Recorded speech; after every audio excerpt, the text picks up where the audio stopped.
hamba. Hati pikiran hamba Tuhan urapi. Engkau yang berkuasa Tuhan Kudus. Terima kasih Bapak.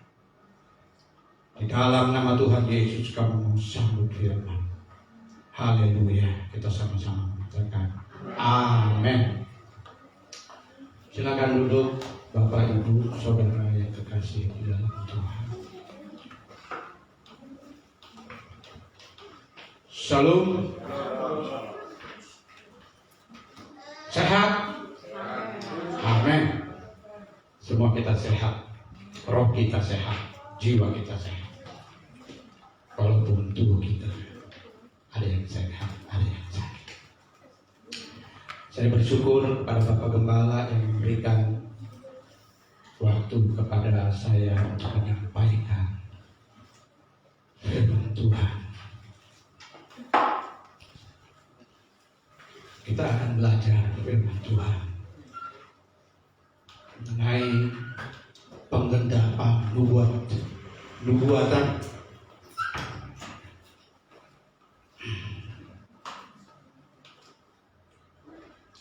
Ini kita buka di Alkitab kita di Matius 24. Matius 24 ayat 15 sampai 16.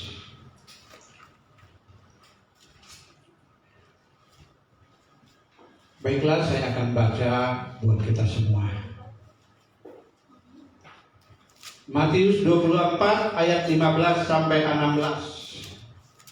Demikian firman Tuhan.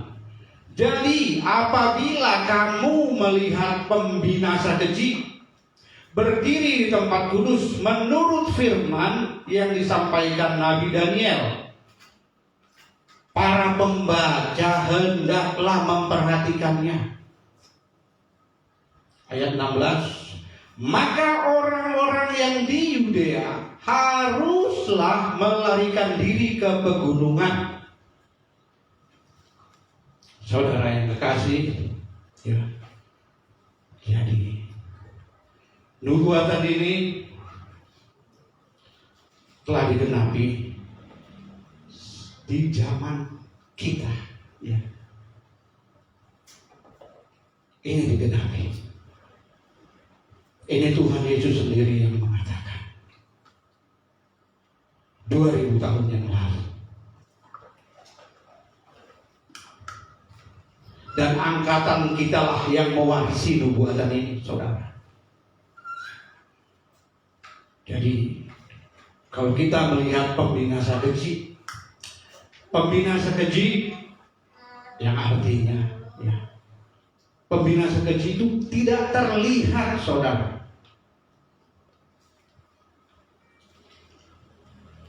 Jadi kalau kita ada musuh kita, kalau kita berperang, kita tahu musuh kita siapa. Tapi ini pembinasa keji tidak tahu. Jadi pembinasa keji berarti dia ini udah tidak ada kebenaran di dalamnya. Bahkan yang benar dijadikan tidak benar. Ini saudara, ya. Jadi kita tahu dulu artinya pembinasa keji. Jadi kalau pembinasa keji udah sampai ke tempat kudus, berarti tempat kudus itu apa? Kayak Alkitab, ya, kayak tempat ibadah, ya, itu kitab suci, firman Allah. Ini kita harus perhatikan. Menurut firman yang disampaikan oleh Nabi Daniel, jadi itu kira-kira firman itu di Nabi Daniel kira-kira 2600 tahun yang lampau, kurang lebih. Dan Tuhan Yesus ulang, ini perkataan Tuhan Yesus 2000 tahun yang lalu. Dan di angkatan kita lah ini digenapi, saudara. Jadi ini di ayat 16 dikatakan, Maka orang-orang yang di Yudea haruslah melarikan diri ke pegunungan. Yudea, kita orang-orang Yudea itu orang-orang yang percaya harus lari. Lari kemana? Pegunungan. Berarti gunung apa? Gunung Allah. Itu kita bisa lihat di Yesaya 2 ayat yang ketiga. Ya.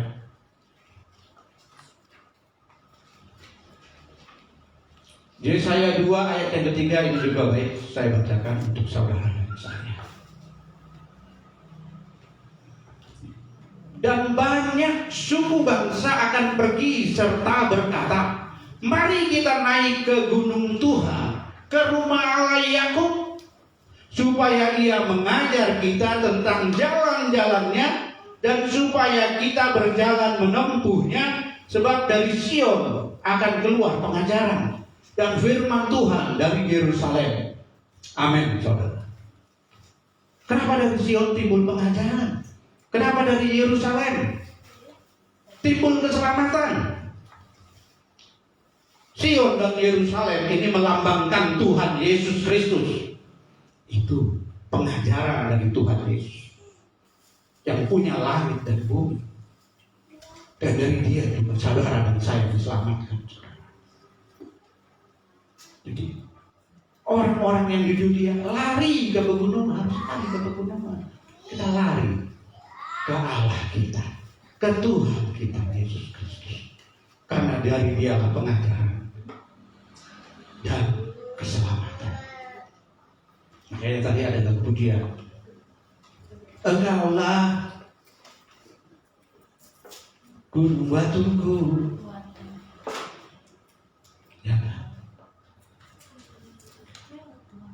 Jadi saudara, mari kita akan lihat ya. Jadi ini udah tahu dulu. Kita akan lihat ke Daniel ya, karena perhati ini. Kita harus perhatikan apa yang disampaikan Nabi Daniel. Kita akan buka di Daniel 11 ayat 31. Ini juga sebaik saya baca untuk kita semua. Daniel 11 ayat 31. Tentaranya akan muncul. Mereka akan menajiskan tempat kudus. Benteng itu menghapuskan korban sehari-hari dan menegakkan kekejian yang membinasakan. Jadi ini sama saudara dengan yang dikatakan Tuhan Yesus. Ya, maka perhatikan di kitab Nabi Daniel. Kita baca lagi di Daniel 12 ayat 11 sampai 12. Saya akan baca juga untuk kita semua. Sejak dihentikan korban sehari-hari dan ditegakkan dewa-dewa kekejian yang membinasakan itu ada 1290 hari. Ya, kalau dipikir itu ada sekitar 3,5 tahun. Nah, kita akan apa ini korban sehari-hari sedang dihentikan ya, korban sehari-hari. Korban sehari-hari adalah kebenaran. Kebenaran yang diputarbalikkan, jadi yang salah dibikin menjadi benar. Jadi kebenaran itu diganti dengan ketidakbenaran. Makanya tadi kalau pembinasa keji berdiri di tempat kudus atau di tempat yang tidak semestinya. Jadi kita lihat ayat yang ke-12, Daniel 12 ayat yang ke-12. Berbahagialah orang yang tetap menanti-nanti dan mencapai 1335 hari. Ya, lewat dari 3,5 tahun. Berbahagia. Jadi sama dengan yang Tuhan Yesus juga katakan. Tapi orang yang bertahan pada kesudahannya akan selamat. Itu di Matius 24 ayat yang ke-13.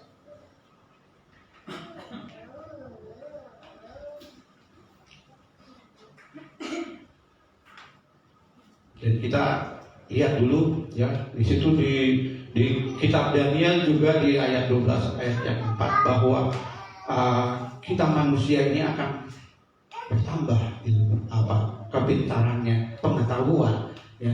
Daniel 12 ayat 4. Ini juga saya baca untuk kita semua. Tetapi engkau Daniel, sembunyikanlah segala firman itu dan meteraikanlah kitab itu sampai pada akhir zaman. Banyak orang akan menyelidikinya dan pengetahuan akan bertambah. Ini saudara, kita akan lihat ini pengetahuan. Ini udah luar biasa gitu. Semenjak era 1900 sampai hari ini teknologi begitu dahsyatnya. Mau transportasi, mau impor emas, mau senjata pemusnah sekali, udah dahsyat. Pengetahuan manusia itu sudah bertambah.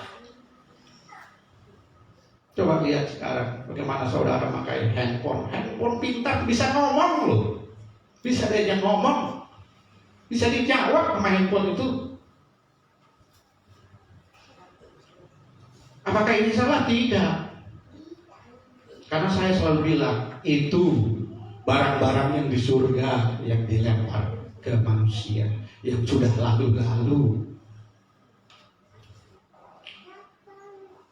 Tapi di sini kita lihat bagaimana penggenapan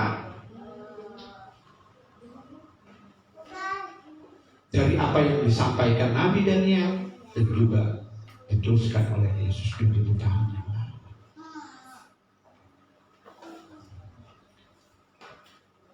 Manusia sudah sampai ke bulan, bahkan sudah masuk ke Mars. Luar biasa. Kalau kita lihat lagi di media-media televisi kan, orang bisa terbang dengan alat yang kecil, bisa mobil juga bisa terbang, saudara. Canggih.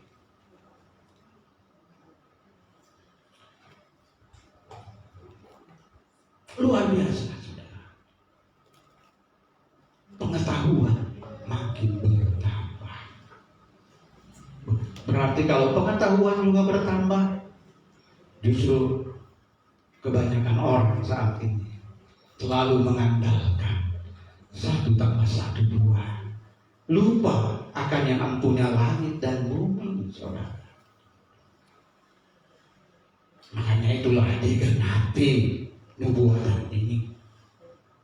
Bahkan di Wahyu sekali digenapi, di Wahyu 13, saudara.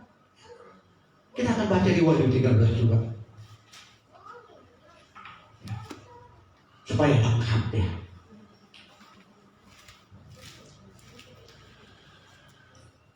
Wahyu 13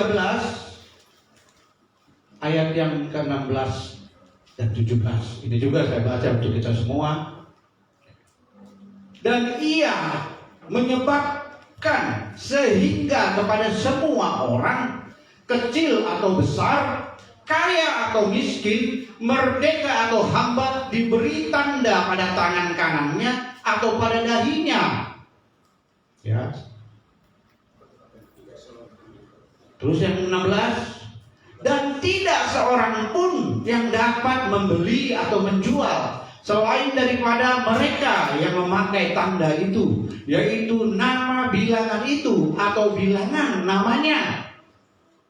Nubuatan itu digenapi di angkatan kita sekarang ini. Kita divaksin. Ya. Dan dikasih sertifikat vaksin.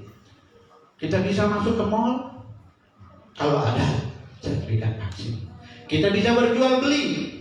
Yang penjual juga harus ada sertifikat vaksin. Yang menjual, yang membeli juga harus ada sertifikat vaksin. Digenapi, saudara. Mau pergi ke luar negeri, jangankan ke luar negeri, ke luar daerah aja harus ada sertifikat vaksin. Dan ini digenapi di zaman kita, di angkatan kita, saudara dan saya. Dan itu bercerita dengan binatang yang keluar dari dalam bumi itu di Wahyu 13. Ini menunjukkan suatu penguasa dunia yang tadi pembinasa keji tadi tidak kelihatan, saudara. Dan apa namanya? Corona.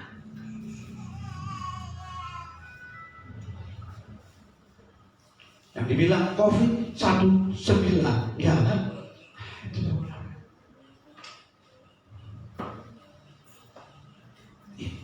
Tergenapi. Jadi kita harus lari, ya. Kita harus pegang Tuhan kita, karena Dialah yang mempunyai pengajaran, Dialah yang mempunyai keselamatan. Oleh karena Yesus Kristus kita diselamatkan di Yerusalem.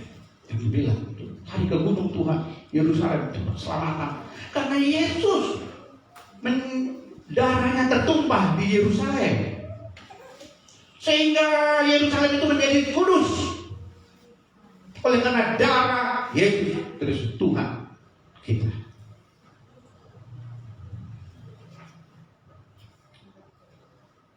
Kita lihat, saudara, ya.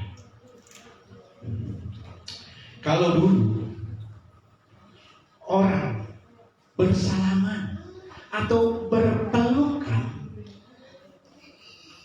itu hal yang santun, ya.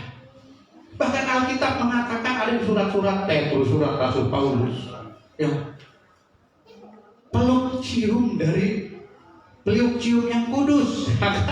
Dan jangan. Nah sekarang ini kita aja mau salaman dikasih tinju, ya kan? Mau salaman dikasih tinju, ya kan? Ini normal yang baru. Dan semua udah menyalahi firman Tuhan, udah berdiri di atas tempat yang kudus. Kalau dulu sebelum ada corona, ya, kalau orang duduk berjauh-jauhan, pasti Bapak Gembala bilang, dekat, rapat, karena kita satu di dalam Tuhan. Benar nggak, saudara? Tapi kalau sekarang ada corona, begitu ada yang dempet, jaga jarak 1 meter. Dan pada akhirnya apa? Pada akhirnya kasih itu masih di 2 Yesus juga mengatakan kasih kebanyakan orang menjadi dingin. Coba kita kau saudara di rumah tangga sendiri, ya. Kalau begitu ada yang sakit langsung ketakutan jauh-jauh tuh. Kalau dulu langsung aduh sakit apa sayang anakku, sekarang enggak, jauh-jauh. Kan dulu, ya ini maka dia bilang kasih menjadi dingin, saudara, tergenapi.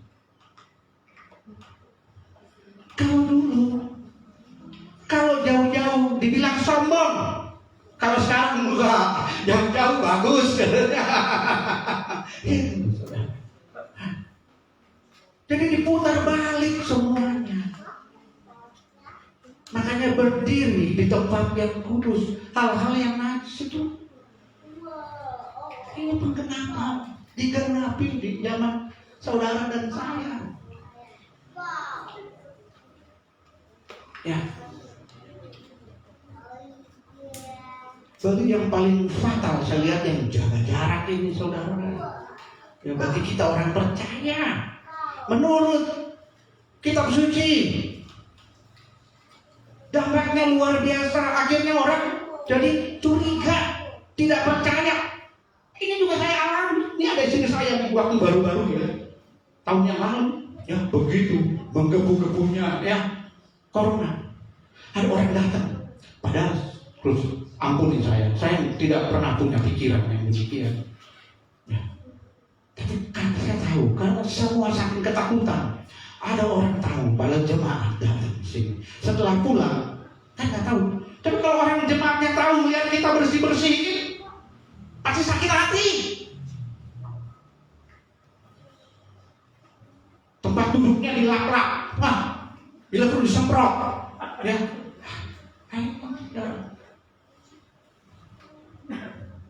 Ini yang membahayakan. Itu kita masih tahu di zaman kita. Tapi bagaimana dengan anak cucu kita nanti? Kalau kebiasaan ini terus, kita nggak tahu sampai pada kapan anak kita mewarisi new normal katanya.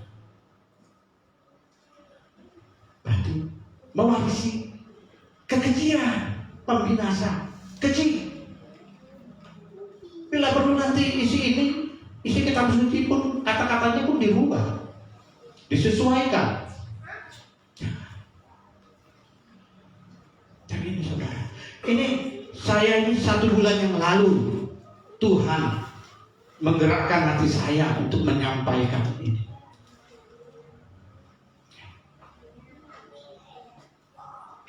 Menyampaikan firman ini.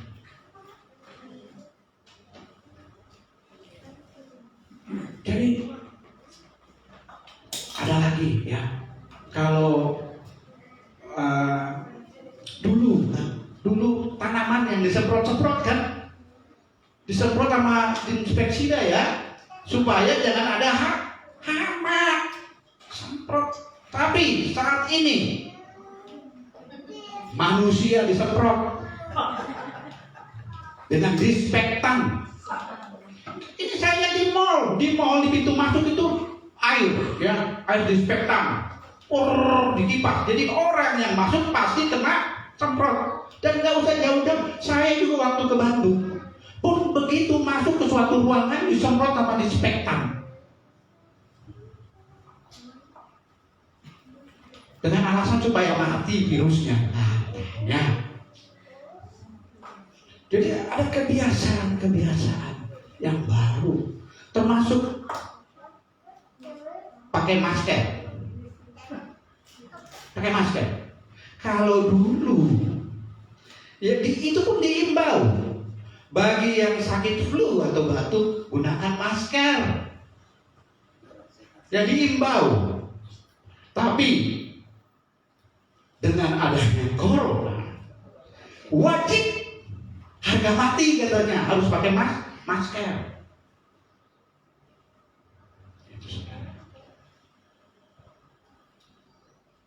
Jadi ada kebiasaan-kebiasaan.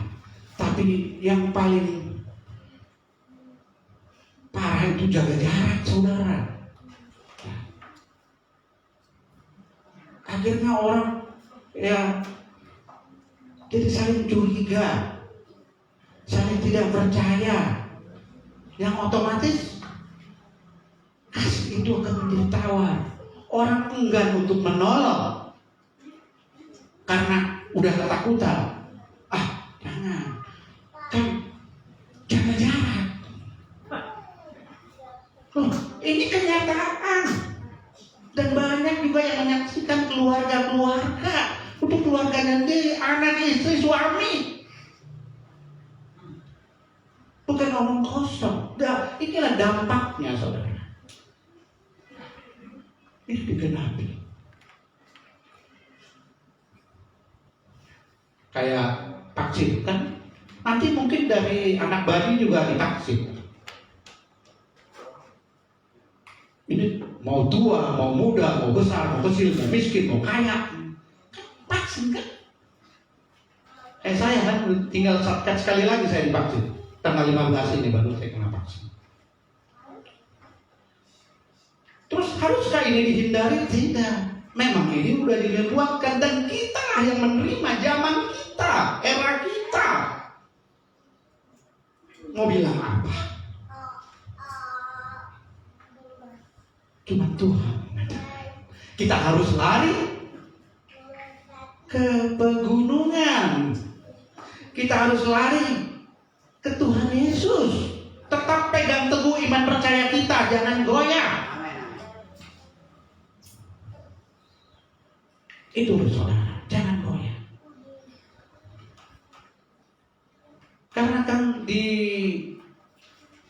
Di Daniel sendiri ya dikatakan berbahagialah orang yang menanti-nanti sampai pada 1395 ya. Hari 90 hari.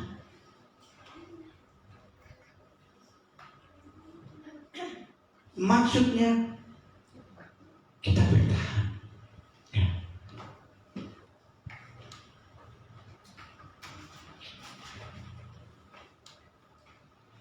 Bahkan Tuhan Yesus sendiri mengatakan orang yang bertahan sampai kesudahannya ya itu akan beroleh selamat.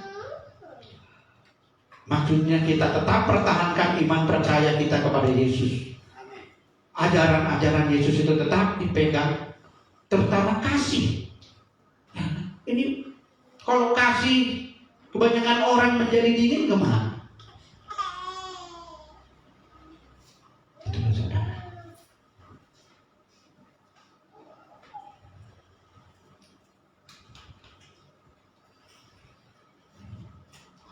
Jadi ini 1 bulan yang lalu lah ya Tuhan menggerakkan hati saya untuk menyampaikan firman ini.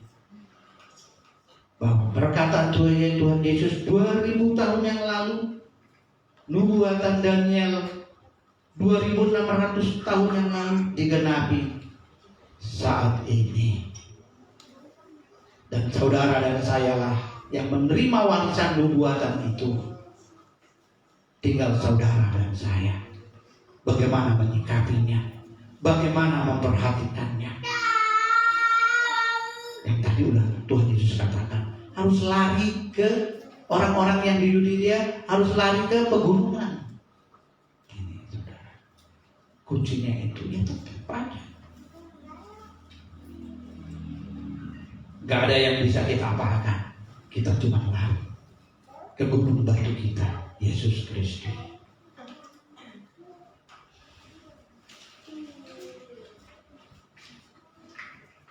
Bahkan di Wahyu juga ya perbarangan. Di Wahyu 13, 16, 17 juga kita digenapi ya untuk berjual beli ya harus ada tanda. Siapa yang nggak memakai tanda tidak dilayani. Itu digenapi.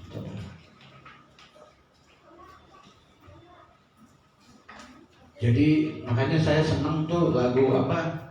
Tuhanlah kekuatan dan mazmurku, Dia gunung batu keselamatanku. Hanya padamu hatiku percaya, Kaulah benaran dan kota perlindungan. Oh, saudara. Jadi saya juga tidak perpanjang firman Tuhan, tapi saya sampaikan. Ya. Jadi saya akan baca sekali lagi ya buat saudara dan saya. Matius 24 ayat 15 sampai 16. Jadi apabila kamu melihat pembinasa keji berdiri di tempat kudus menurut firman yang disampaikan Nabi Daniel, para pembaca hendaklah memperhatikannya. Maka orang-orang yang di Yudea haruslah melarikan diri ke pegunungan. Jadi saya tekankan sekali lagi, ini tergenapi di zaman kita, di angkatan kita, saudara dan saya.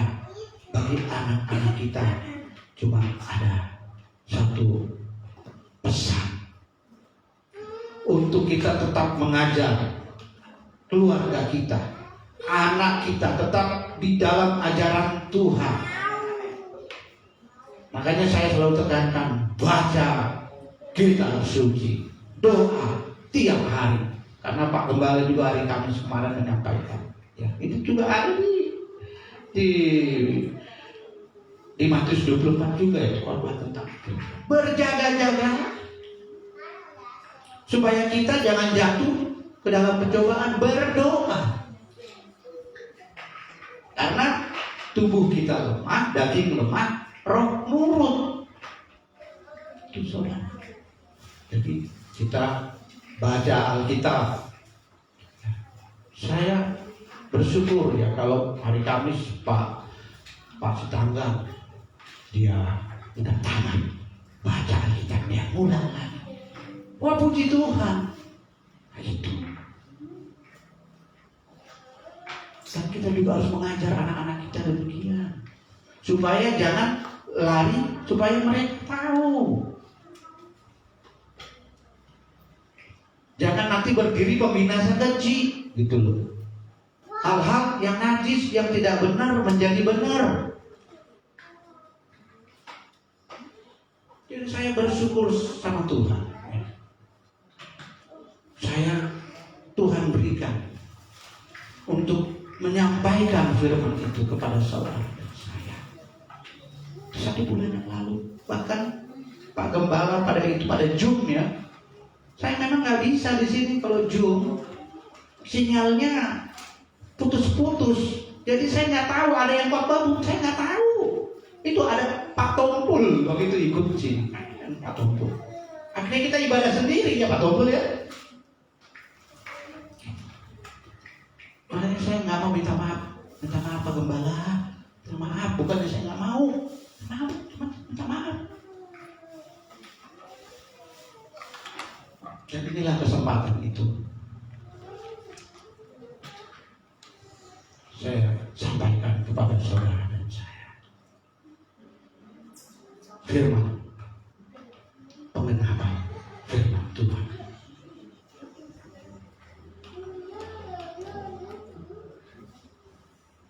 Amin untuk firman Tuhan.